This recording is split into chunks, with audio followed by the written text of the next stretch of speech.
10 de abril de 1941. O Estado independente da Croácia surge enquanto a Guerra Mundial se alastra. Um Estado fantoche nazista, marcado por suas visões fascistas e ultranacionalistas. Mas logo após sua criação, uma rede de segredos obscuros começou a ser revelada, muitos dos quais chocaram o mundo. Seus campos de concentração, assim como os da Alemanha nazista, tinham como objetivo exterminar as minorias que viviam em seu país. O campo de concentração de Jasenovac foi o principal deles, envolto em infâmia e terror. Até mesmo oficiais nazistas se esquivavam dele, incapazes de compreender o nível de brutalidade e morte que estava sendo desencadeado ali. Como o mundo pôde assistir em silêncio enquanto os horrores se desenrolavam atrás de suas portas, e os perpetradores foram alguma vez punidos. Um vento escuro surge, o estabelecimento do campo de extermínio de Jasenovac. O Holocausto é amplamente considerado um dos capítulos mais sombrios da nossa história humana coletiva. Durante os poucos anos da Segunda Guerra Mundial, o Holocausto surgiu com seu complexo sistema de campos de concentração que pareciam campos de internamento, mas escondiam morte, assassinato e extermínio. Alguns dos campos mais notórios existiram na Alemanha nazista e alcançaram a infâmia. Os mais notáveis foram Auschwitz e Dachau. Mas enquanto esses campos eram caracterizados por uma brutalidade incrível e números de mortes, havia um campo de extermínio que era muito pior e chocou até mesmo os oficiais nazistas que o visitaram. Era chamado de Jasenovac. Localizado no estado fantoche nazista do Estado Independente da Croácia, o campo de extermínio de Jasenovac foi palco de atrocidades indizíveis. O Estado fantoche da Croácia foi criado em abril de 1941, após a rápida e brutal invasão da Iugoslávia pelo eixo. O Estado Independente da Croácia, como era conhecido, era liderado pelo movimento Ustasi. Este foi um movimento ultranacionalista e fascista, fortemente inspirado e apoiado, em certa medida, pelo regime de Benito Mussolini. O principal objetivo do movimento era estabelecer a nação da Grande Croácia, que seria etnicamente pura, semelhante à Alemanha nacional-socialista. Mas para criar esta nação pura, os croatas estavam determinados não a deportar ou assimilar as minorias que viviam em seu país, mas a exterminá-las todas.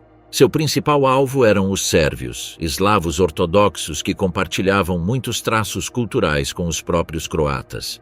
Mas para o último isso importava pouco. Eles eram católicos e acreditavam que não havia lugar para minorias religiosas ou étnicas em sua nação. Outros grupos étnicos visados, além dos sérvios, foram judeus, ciganos e dissidentes políticos croatas e bósnios. Em termos simples, Jasenovac foi estabelecido como um meio de exterminar todos aqueles que não se encaixavam no plano Ustasi da Grande Croácia. Essas políticas estavam diretamente relacionadas às visões infames do líder nazista Adolf Hitler. O líder dos Ustasi, Ante Pavelić, alinhou diretamente todas as suas visões e ideais com os da Itália fascista e da Alemanha nazista, mas os levou a um nível ainda mais extremo. Pavelić, assim como seus subordinados croatas, não possuía os elaborados sistemas de extermínio industrial pelos quais os alemães eram conhecidos. Os croatas, por outro lado, não eram isentos de brutalidade e não hesitaram em cometer algumas das piores atrocidades que o mundo já viu, e tudo isso das formas mais primitivas possíveis. Para conseguir isso, eles estabeleceram o campo de extermínio de Jasenovac em agosto de 1941, que logo se tornou o ponto focal de todos os seus objetivos genocidas. O sangue dos inocentes, o extermínio das minorias. Acampamento Jasenovac foi inicialmente concebido como uma forma de lidar com dissidentes políticos na Croácia, especialmente aqueles com laços com o comunismo. O acampamento estava localizado a cerca de 100 quilômetros a sudeste da capital croata, Zagreb, e estrategicamente localizado ao longo do rio Sava. Isso foi feito como uma forma de se desfazer rapidamente dos corpos, jogando-os no rio largo e profundo próximo. Mas os Ustasi rapidamente mudaram seus planos infernais. Eles perceberam que aqueles que se opunham ao seu regime não seriam os únicos ali. Em vez disso, Jasenovac se tornaria o lugar onde todos os indesejados seriam mortos. E assim começou a campanha da morte. Jasenovac foi de muitas maneiras uma solução croata para o que eles chamavam de problema sérvio. Durante muitas gerações antes do início da Segunda Guerra Mundial, Os croatas desenvolveram um sentimento antissérvio em sua nação. Eles viam a minoria sérvia, que vivia na Croácia há séculos, mesmo antes da existência da nação croata, como uma ameaça aos seus planos ideológicos para a Grande Croácia.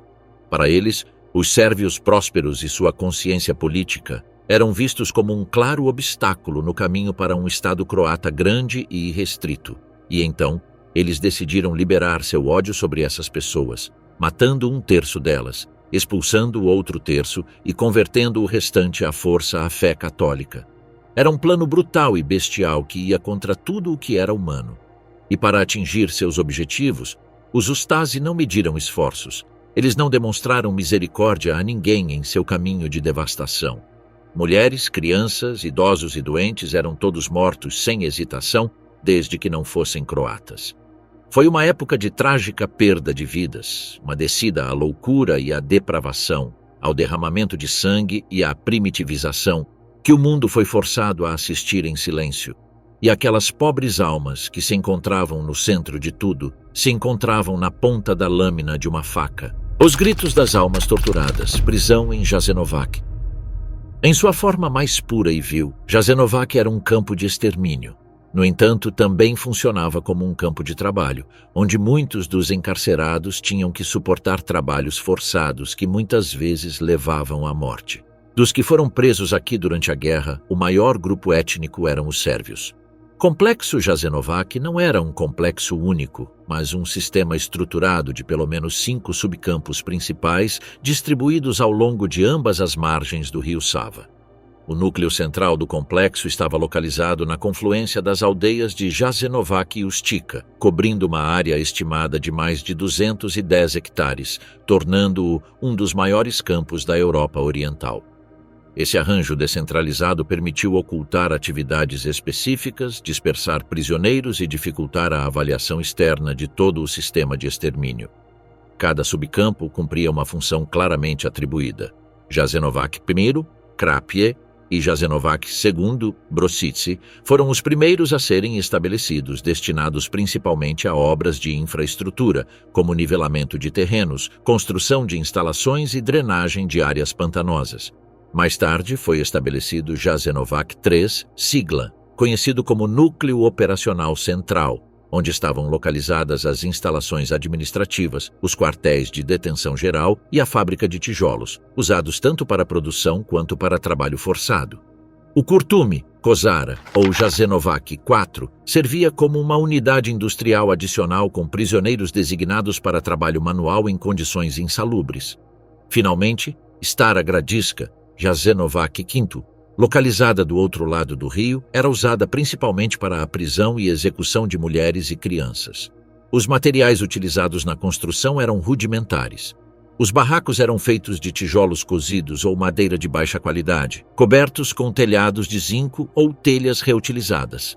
As divisões internas eram mínimas, com dormitórios abrigando até 100 pessoas em um espaço projetado para menos de 30. O perímetro do campo era cercado com várias linhas de arame farpado, reforçado em algumas seções com valas de contenção e postos de guarda elevados. As estradas internas eram feitas de terra compactada e as instalações sanitárias eram praticamente inexistentes.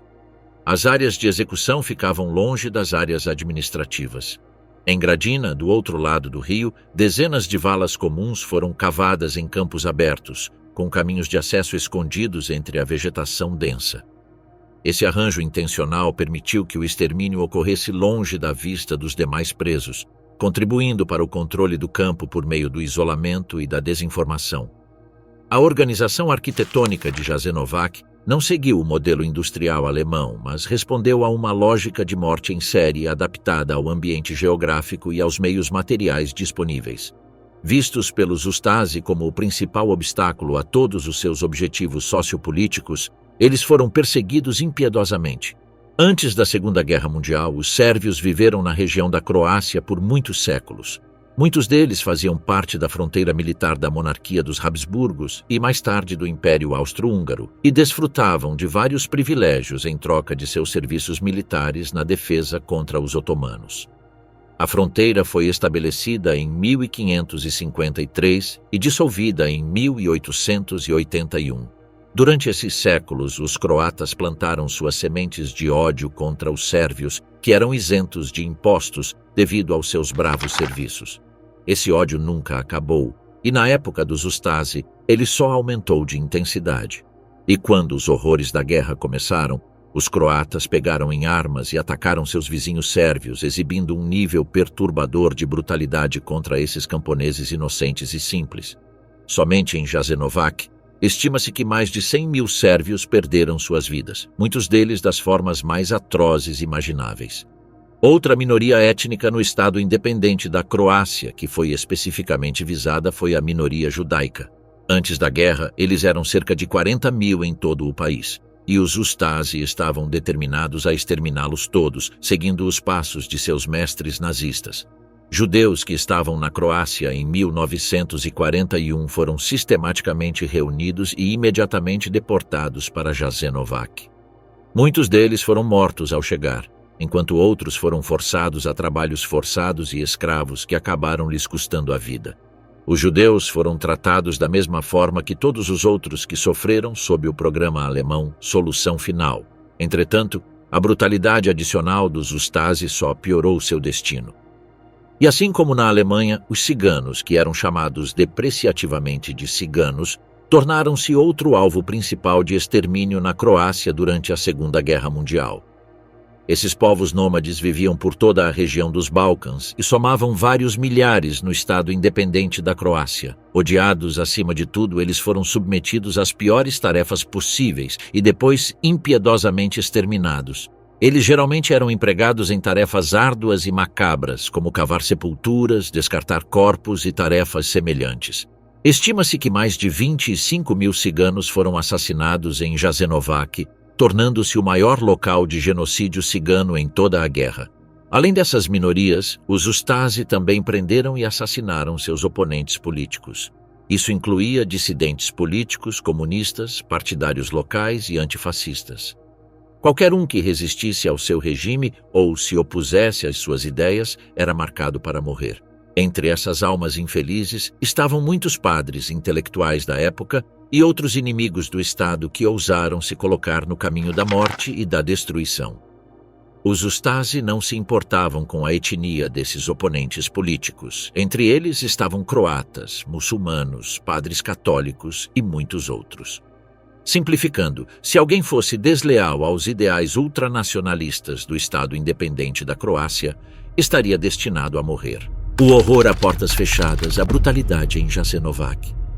Desde o seu início, Jasenovac começou com brutalidade feroz.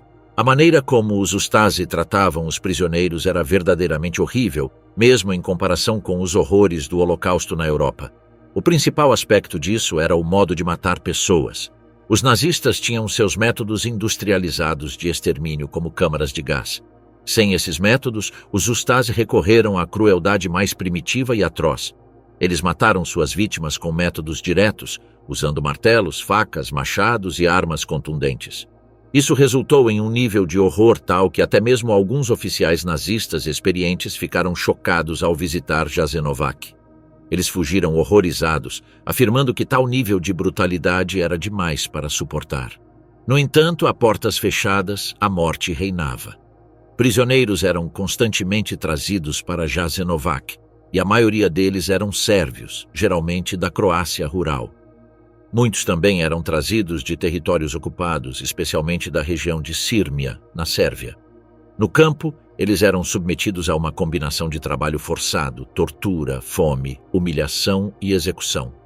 Os terrenos do campo eram divididos em vários subcampos, cada um servindo a uma função específica neste sistema obscuro. Alguns deles incluíam o subcampo de Ustica para internados ciganos, o subcampo de Stara para ciganos, Gradiška, onde mulheres e crianças eram presas e assassinadas, Kozara, o quarto subcampo, e os infames campos de execução de Gradina, entre outros. A morte era uma ocorrência diária neste campo. Execuções eram realizadas diariamente, muitas vezes ao capricho dos comandantes sádicos do campo. Ciganos eram frequentemente empregados para cavar valas comuns e os prisioneiros eram enfileirados nelas e mortos a golpes de marreta. Para acelerar o processo de extermínio, os Ustasi desenvolveram uma faca especial para matar que eles infamemente chamaram de cortador sérvio. Originalmente, era uma faca para cortar feixes de trigo, fabricada na Alemanha pela empresa Gebruder Grefrath e comercializado sob o nome de Greviço. No entanto, os Ustasi encontraram um novo uso para ele e logo se tornou a principal ferramenta de morte em Jasenovac. Permitia que pessoas inocentes tivessem suas gargantas cortadas rapidamente.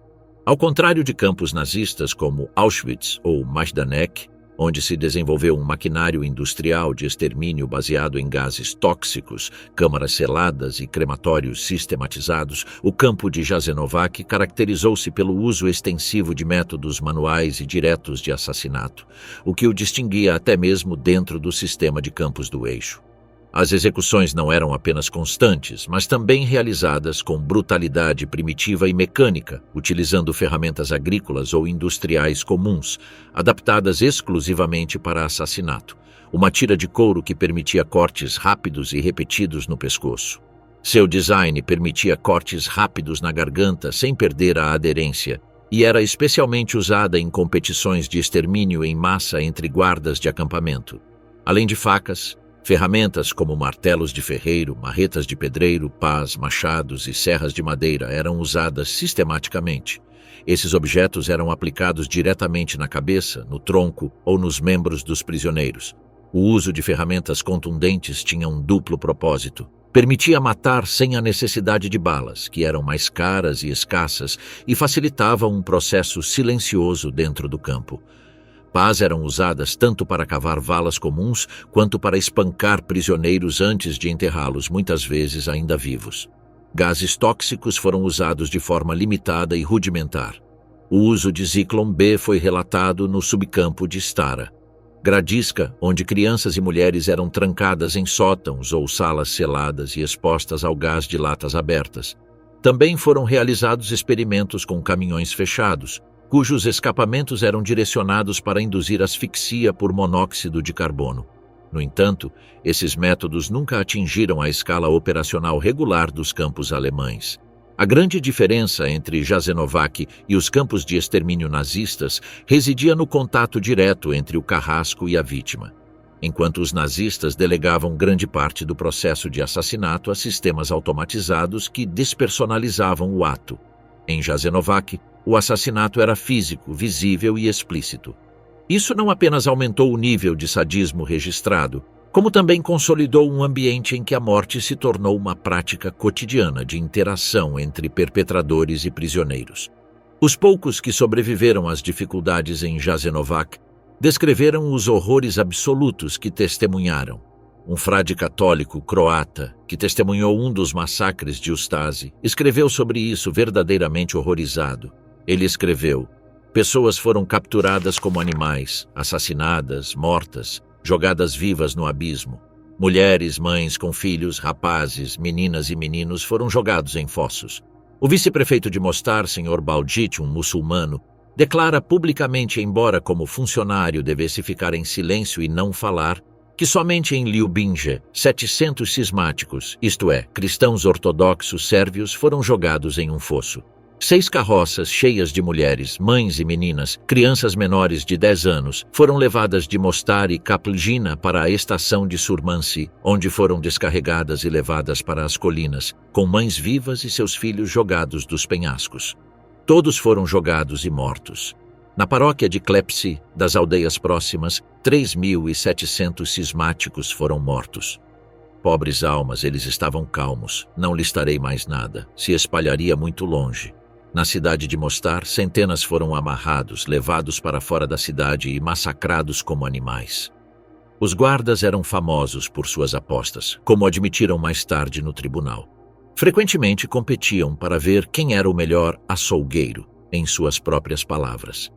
Para determinar isso, eles viam quem conseguia matar mais prisioneiros no menor tempo possível.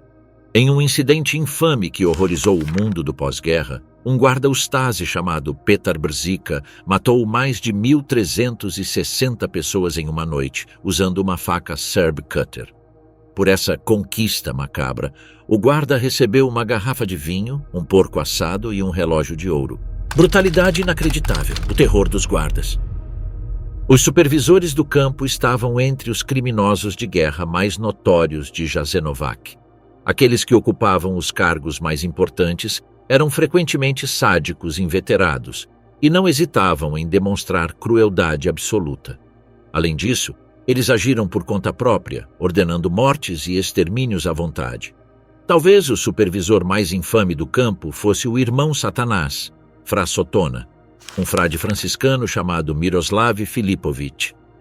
Nascido em 1915 em Jajce, Bósnia e Herzegovina, Filipović seguiu carreira na Igreja Católica, mas foi rapidamente expulso devido ao seu caráter violento e extremista. No entanto, ele manteve seu hábito de frade e se juntou ao regime Ustase, subindo rapidamente na hierarquia até se tornar um capelão militar. Sua natureza sádica e implacável fez dele um membro e candidato ideal para Jasenovac. Campo de concentração de Jasenovac dependia de uma estrutura hierárquica definida, embora menos burocrática que a dos campos alemães. Ao longo de sua existência, estima-se que entre 1.500 e 1.800 militares, Ustase eram funcionários ativos no complexo, incluindo oficiais permanentes e membros rotativos de unidades paramilitares. Diferentemente do modelo alemão da SS, os líderes croatas tinham maior poder discricionário na tomada de decisões e execução, com pouco controle externo e supervisão ocasional do alto comando Ustase em Zagreb. A hierarquia interna foi organizada em vários níveis. No topo estava o comandante do campo, Zapoviednik Logora, com funções militares e administrativas. Sob sua autoridade operavam os vice-comandantes, responsáveis por subcampos específicos como Stara Gradiška ou Ciglana. No nível operacional, a maior parte do pessoal consistia em guardas armados, Kuvari, responsáveis pelo controle de prisioneiros, patrulhamento de perímetro e execução de ordens. Havia também carrascos especializados, designados para tarefas diárias de extermínio, e chefes de quartel, Logorski e Starezina, cuja função era impor disciplina interna, distribuir tarefas e organizar os presos por função ou grupo étnico. O sistema também incluía capos colaboracionistas, prisioneiros que recebiam privilégios básicos em troca de controlar e informar seus colegas. Embora o número exato varie de acordo com os registros, estima-se que eles representassem aproximadamente 3% do total de presos. Ao contrário dos campos nazistas, onde os líderes eram selecionados de acordo com critérios administrativos, em Jasenovac, essa seleção era frequentemente baseada no grau de submissão ao regime e na disposição de participar ativamente de punições ou execuções. Após a guerra, os julgamentos pós-guerra documentaram que menos de 10% do total do pessoal de Jasenovac foi identificado, capturado e processado.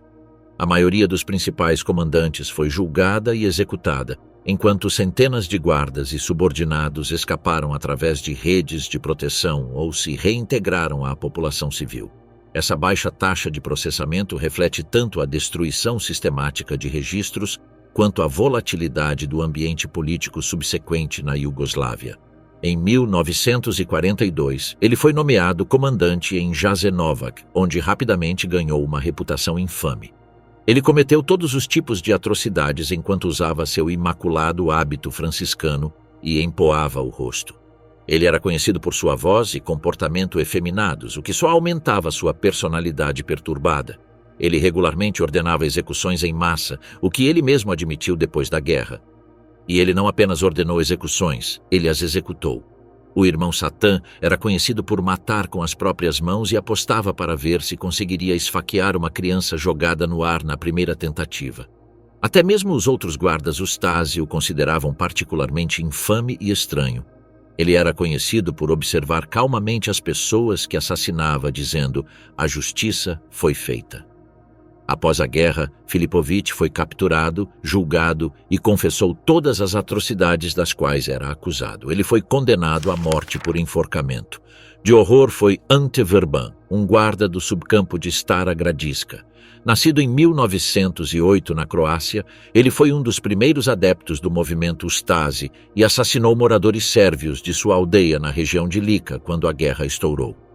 Com o tempo, ele se comprometeu profundamente com as políticas genocidas dos Ustase e logo se viu em Jasenovac, seu subcampo mais notório, reservado para crianças.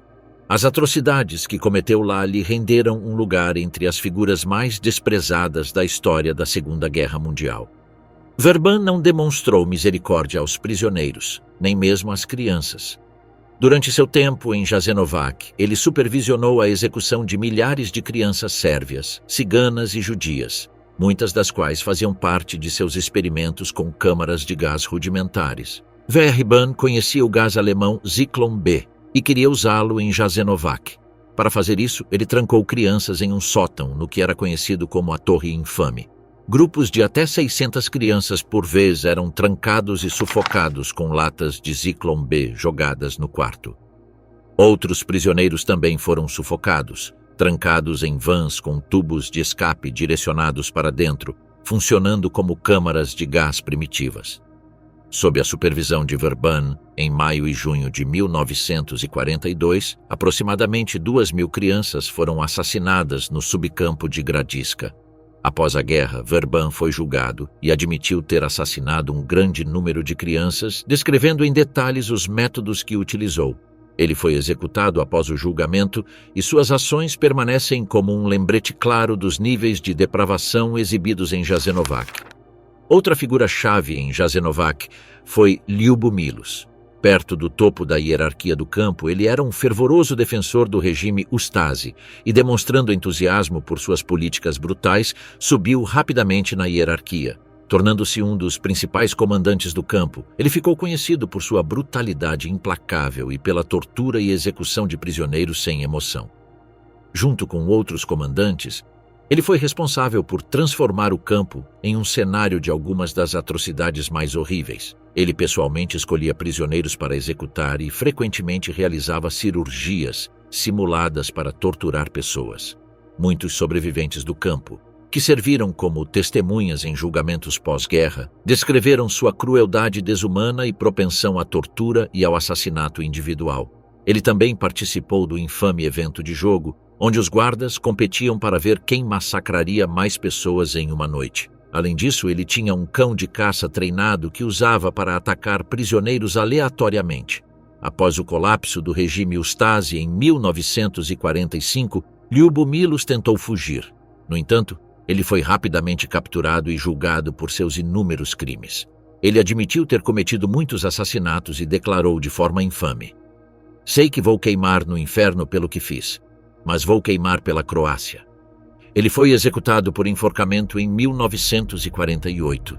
Morte nos campos de execução. Execuções no campo.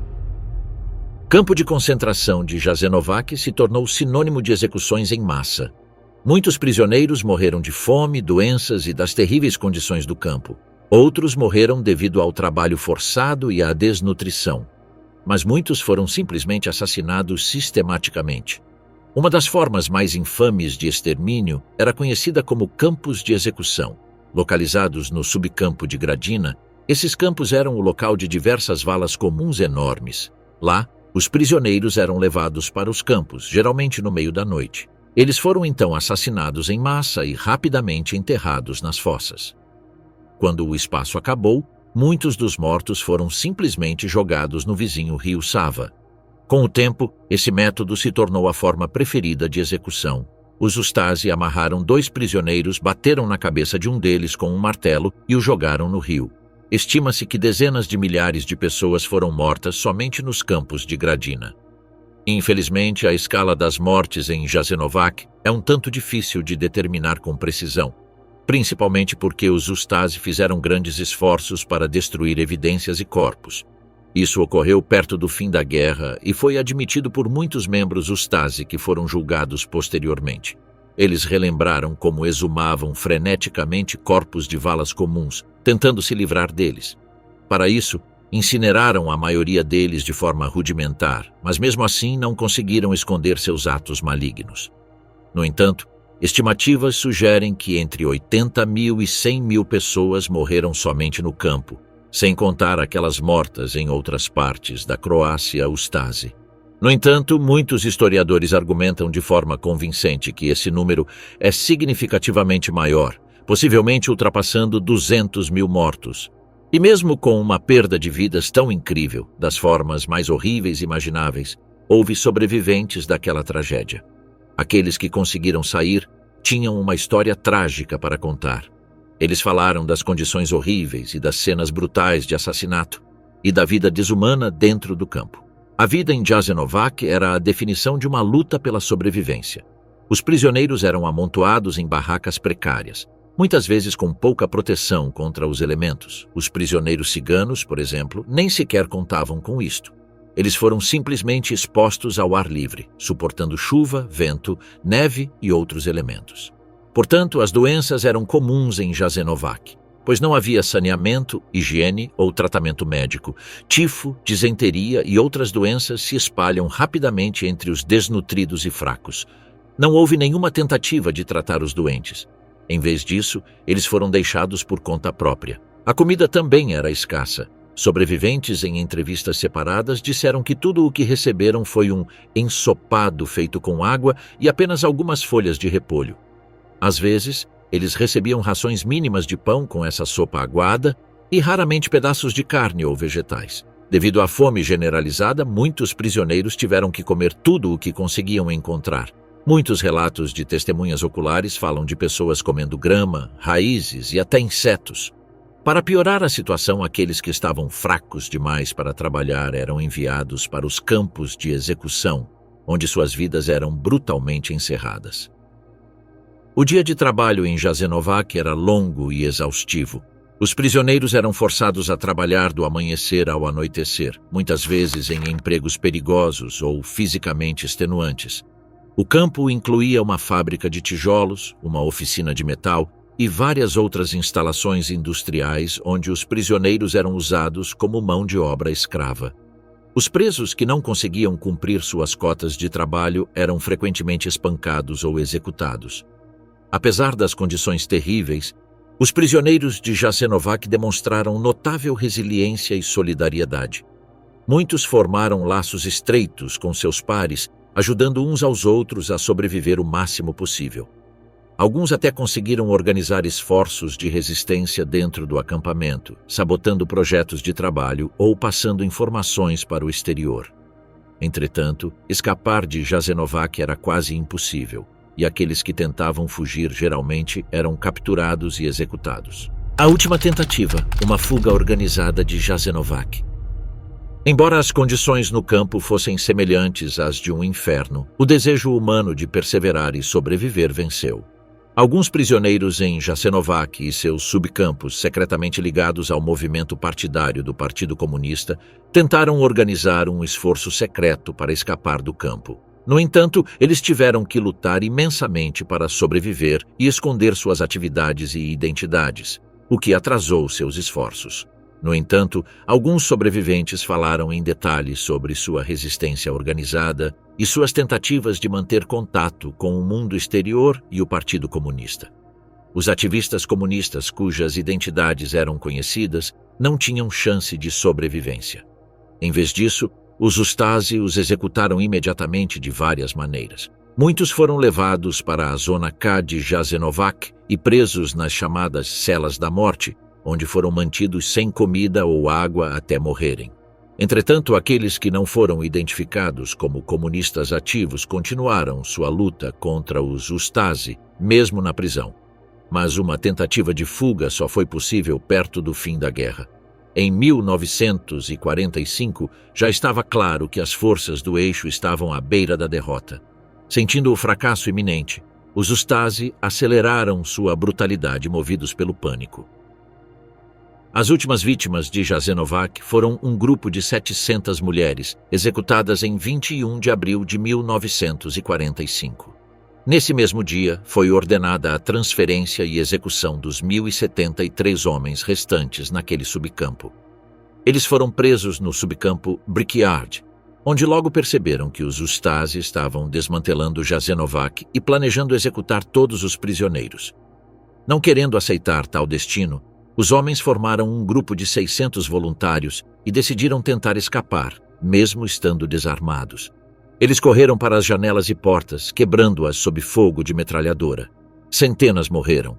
e dos 600 que tentaram escapar, apenas 117 sobreviveram. Os cerca de 470 homens que decidiram ficar no subcampo Ladrilera foram mortos no dia seguinte e queimados junto com o quartel onde estavam alojados. Curiosamente, no mesmo dia em que ocorreu a fuga da Ladrilera, ocorreu outra tentativa em um subcampo diferente chamado Curtiembre. Sem contato com os prisioneiros da fábrica de tijolos, esse outro grupo chegou à mesma conclusão, temendo seu destino. Naquela época, havia cerca de 147 presos no Curtume que elaboraram um complexo plano de fuga, separando-se em vários grupos de ataque com tarefas específicas. A direção da fuga foi definida em direção aos vastos campos atrás do acampamento. Assim, no dia 22 de abril de 1945, por volta das 8 horas da noite, começou a fuga. Os grupos de ataque, armados com armas rudimentares, conseguiram matar 3 guardas Ustasi e tomar suas armas. Outro grupo dominou os guardas no portão de saída, enquanto outros alertaram os prisioneiros e atearam fogo para desviar a atenção da fuga. Entretanto, os Ustasi rapidamente organizaram uma caçada humana. Fugindo para os campos fora do acampamento, os prisioneiros foram perseguidos a noite toda. De todos os que fugiram do Curtume, apenas 11 conseguiram escapar. No dia seguinte, os Ustasi partiram de Jasenovac. A liberdade desesperadamente procurada, a libertação de Jasenovac. Muitos se perguntaram por que Jasenovac não foi libertada antes, enquanto a guerra ainda estava em andamento. A realidade é que a posição geográfica de Jasenovac tornava qualquer tentativa de resgate uma tarefa quase impossível. A leste e oeste do acampamento havia pântanos, enquanto ao sul e ao norte o acampamento era cercado pelos rios Sava e Struga. Esses rios eram patrulhados pela flotilha do rio Ustasi, e na extremidade oposta ficava a principal linha ferroviária, guardada por bunkers fortificados e trens blindados. Dentro do acampamento havia um contingente de cerca de 1.500 soldados de elite Ustasi.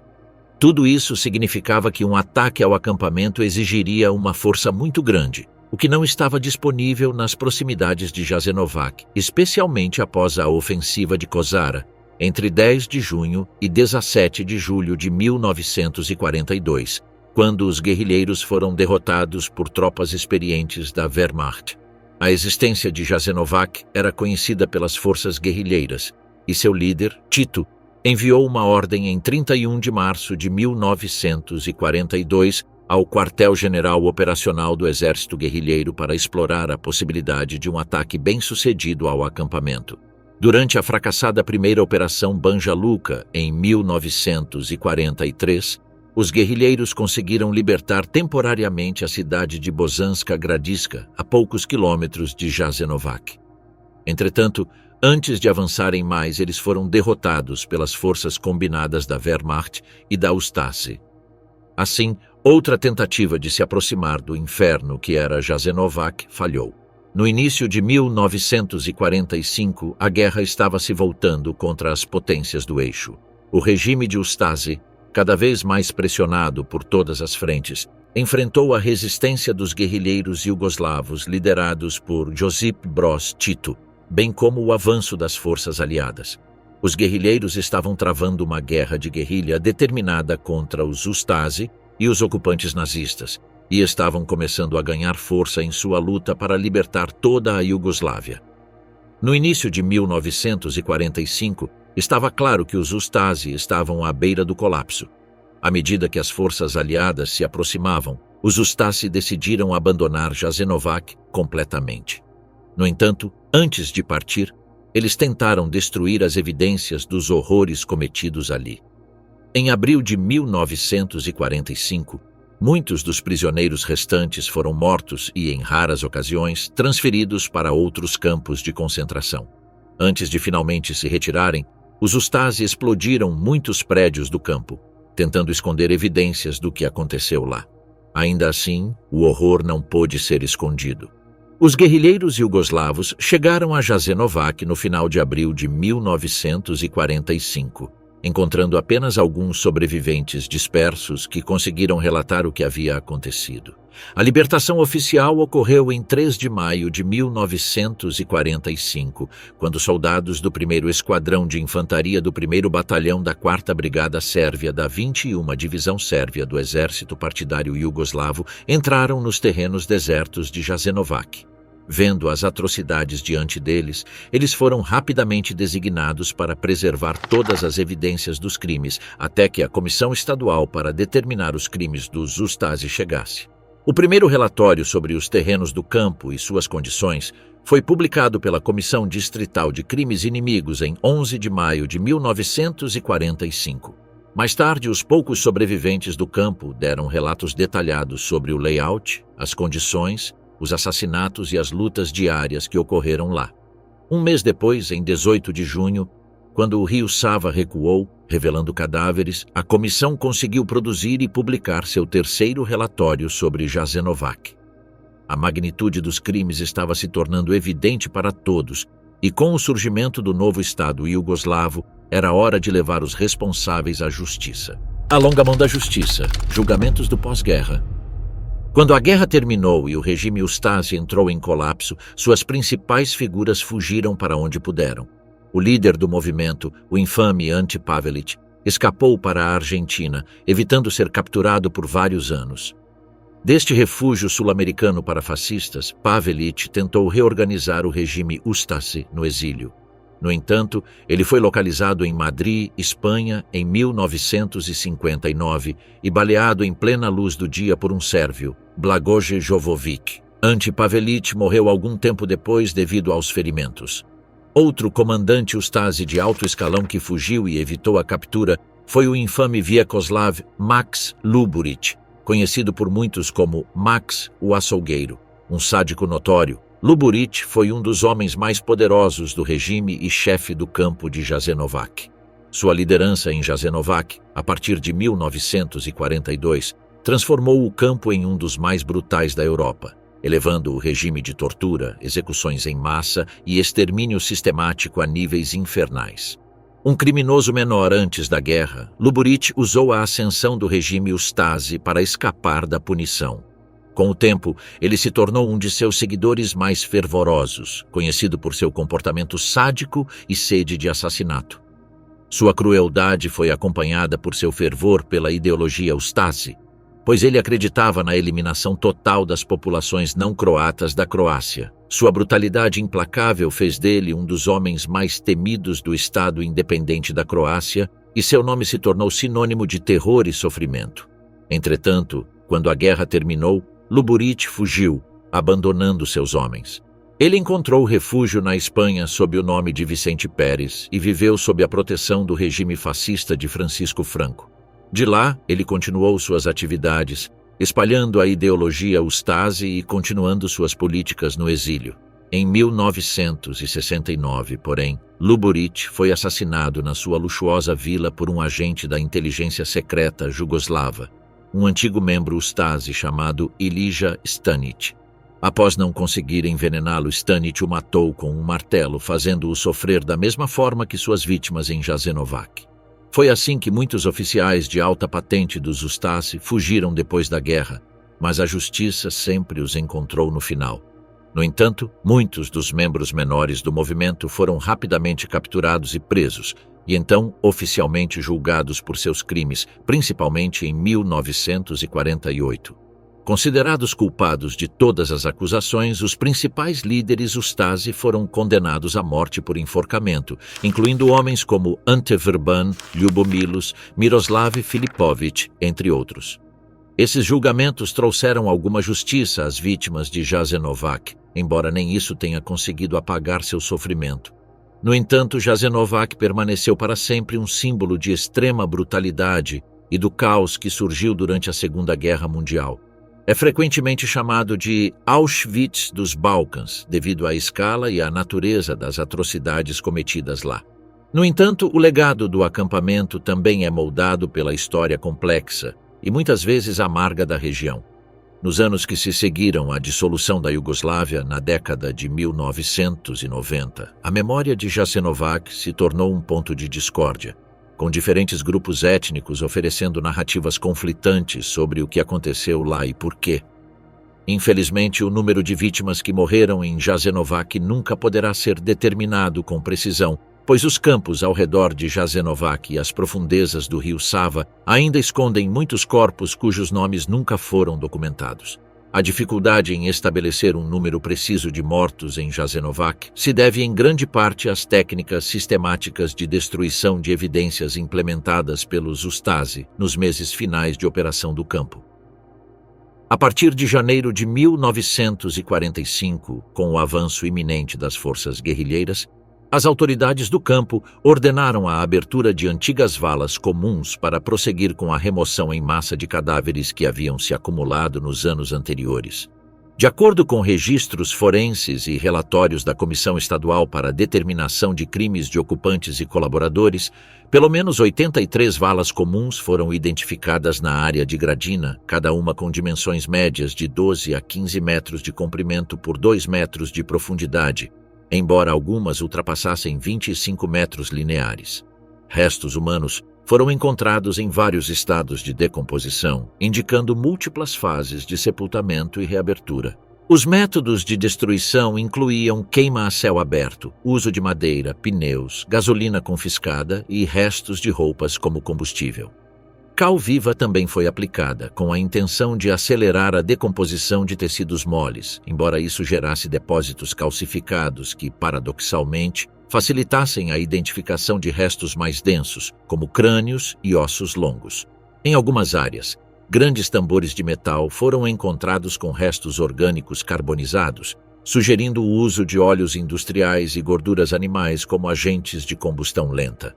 Após a libertação do campo em maio de 1945, unidades guerrilheiras relataram fortes odores de matéria em decomposição e áreas de solo recém-revolvido nas áreas ao redor do rio Sava. Entre maio e junho, pesquisadores documentaram a recuperação de mais de 18 mil fragmentos ósseos, juntamente com itens pessoais carbonizados, fragmentos de roupas e restos dentários que foram catalogados e armazenados em um depósito temporário.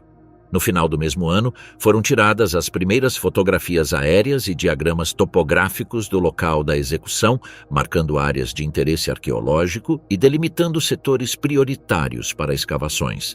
Esses mapas formam a base do layout atual do Memorial de Gradina e revelam que grande parte da terra permanece intacta, pois o volume de corpos excedeu a capacidade de recuperação manual, segundo os padrões forenses convencionais da época. A falta de documentação detalhada pelos Ustasi e a destruição ativa de arquivos logísticos e registros de deportação exacerbaram a invisibilidade estatística do crime. Entretanto, a existência física das sepulturas, os restos humanos preservados e as evidências forenses coletadas em 1945 oferecem confirmação estrutural do extermínio em massa, além dos testemunhos. Além disso, os assassinos fizeram de tudo para destruir evidências de seus crimes e daqueles que assassinaram. Por isso, a questão do número exato de vítimas no campo continua sendo motivo de intenso debate. O fato de os arquivos Jasenovac terem sido destruídos deliberadamente 2 vezes, em 1943 e 1945, complica ainda mais a situação. Ainda assim, registros oficiais indicam que entre 200 mil e 700 mil pessoas perderam suas vidas neste inferno terrível. Pandemônio na Terra, relembrando destinos trágicos. Campo de concentração de Jasenovac foi um lugar de sofrimento inimaginável, um local onde os piores instintos da humanidade foram liberados em uma onda de genocídio e crueldade. Embora não seja tão conhecido quanto outros campos de concentração, sua brutalidade chocou até mesmo os nazistas, que não eram estranhos a atrocidades. A campanha de limpeza étnica do regime Ustasi, realizada com um nível de crueldade que horrorizou até mesmo seus aliados alemães, deixou uma mancha indelével na história dos Balcãs e do mundo. Permanece um lembrete de que o mal não conhece limites e que as diferenças religiosas entre nações vizinhas sempre terminam em derramamento de sangue e grande perda de vidas. Além disso, Jasenovac é um exemplo das políticas inerentemente destrutivas de todos os regimes fascistas, onde todos aqueles que se opõem a essa visão de mundo são impiedosamente perseguidos e mortos. Nos Balcãs, no entanto, onde as divisões étnicas e religiosas ainda persistem, a memória de Jasenovac é uma ferida viva. Infectada e dolorosa, essa ferida não pode ser curada, mesmo 79 anos após o fim da guerra. Os descendentes de todos aqueles que enfrentaram um destino tão cruel em Jasenovac devem viver com o conhecimento da dor que seus ancestrais suportaram. E perdoar e esquecer significa abandonar a memória de seus predecessores. Para piorar a situação, as visões ultranacionalistas que ainda persistem nos Balcãs, particularmente na Croácia, impedem que essas divisões desapareçam. Ainda há seguidores do regime Ustasi, e os jovens, incapazes de entender a magnitude do mal que tal regime cometeu, ainda os veem como guerreiros justos lutando por uma causa croata. A verdade, porém, está longe disso. Mas, infelizmente, a história nos lembra, e o nome dos Ustasi não pode ser apagado, nem mesmo depois de todo o sangue inocente que foi derramado em suas mãos. E assim, nos lembramos de Jasenovac. Lembramos dos destinos trágicos que muitos enfrentaram lá e mantemos viva a chama da compaixão por seu sofrimento. Enquanto isso, esperamos que a história não se repita dessa maneira e que sangue inocente nunca mais seja derramado.